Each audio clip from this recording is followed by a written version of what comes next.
ហ៎ក្របីនោះមិនក៏នៅស្ងៀមឈឹងអញ្ចឹងប្រហែលងាប់បាត់ហើយទីដឹង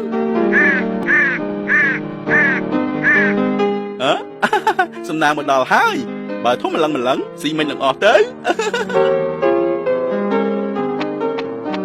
អកឯខ្មៅនេះកំពុងធ្វើអីហ្នឹងវាកំពុងអេះរមាស់ឲ្យយើងតើ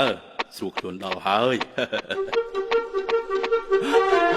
អាគាត់នេះស្បែកក្រាស់គ្រាន់បើចឹកគ្មានរហែកអីបន្តិចសោះស្វិតដល់ហើយប៉ុន្តែរដូវច្រូតកាត់ហើយយើងត្រូវប្រឈមនឹងកង្វះចំណីទៀតហើយឆ្នាំណាក៏ដូចឆ្នាំណាដែរឲ្យទៅដល់រដូវនេះដឹងតែវេទនាហើយ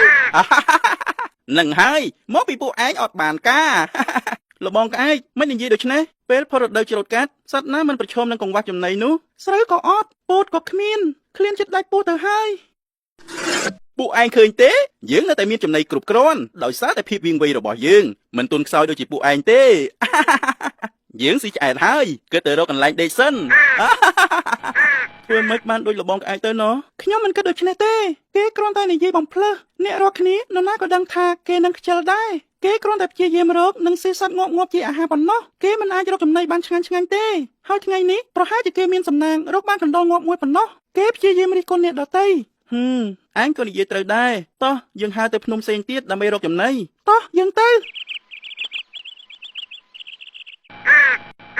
ហើយដល់ម៉ោងឃ្លានទៀតហើយកណ្ដុរតូចមួយស៊ីមិនឆ្អែតពេញមួយថ្ងៃសោះកណ្ដាលវាស្ងាត់ឈឹងអញ្ចឹងទៅរកចំណីឯណាទៅបើហើរទៅភ្នំផ្សេងទៀតវាឆ្ងាយពេកក្របីនោះមិនក៏នៅស្ងៀមឈឹងអញ្ចឹងប្រហែលងាប់បាត់ហើយទីដឹង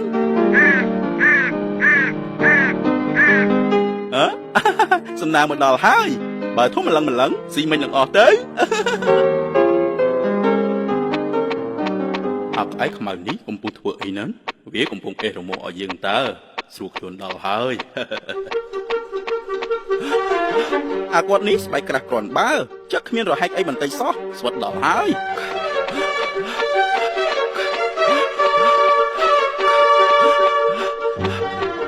ហត់ណាស់ខ្ញុំមិនដែលជួបចំណីបែបនេះទេ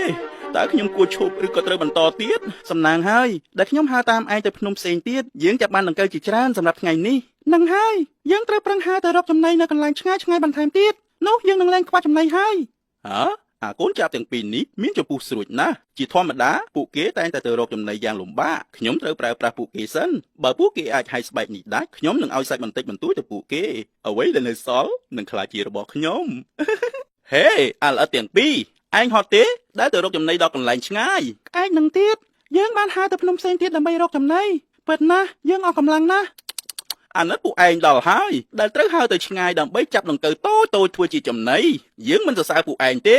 ឯងឃើញទេយើងនៅអង្គុយតែមួយកន្លែងក៏មានក្របីងាប់ឲ្យស៊ីដែរ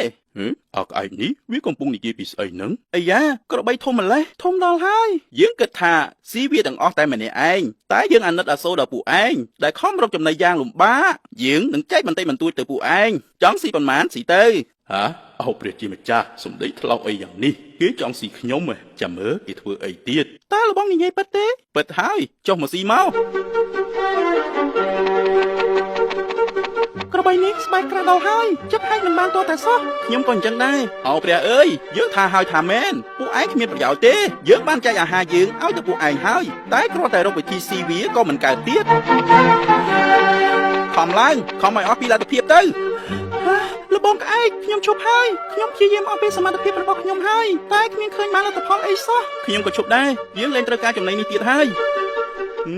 ពួកឯងអីក៏អត់ប្រយោជន៍យ៉ាងនេះយើងគ្រាន់តែហោះបុកក្របីនេះតែមួយដងប៉ុណ្ណោះវាក៏ងាប់ភ្លាមយើងខំចិត្តល្អចែកចំណីនេះទៅពួកឯងហើយតែពួកឯងគ្រាន់តែស៊ីក៏ស៊ីមិនបានផងអូយ